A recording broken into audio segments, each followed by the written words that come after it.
پھر اللہ تعالیٰ کے حکم سے زمین و آسمان سے پانی کے دہانے کھل گئے اور دیکھتے دیکھتے زمین پر پانی ہی پانی جمع ہو گیا۔ اس وقت حضرت نوح علیہ السلام بحکم خداوندی مومنین اور جانداروں میں سے ایک ایک جوڑے کو لے کر کشتی میں سوار ہو گئے۔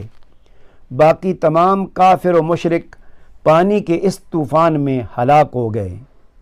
6 مہینے کے بعد کشتی 10 محرم الحرام کو جودی پہاڑ پر ٹھہری تو حضرت نوح علیہ السلام اہل ایمان کو لے کر امن و سلامتی کے ساتھ زمین پر اترے، اور پھر اللہ تعالیٰ نے انہیں اس دنیا کی آبادی کا دوبارہ سلسلہ شروع فرمایا۔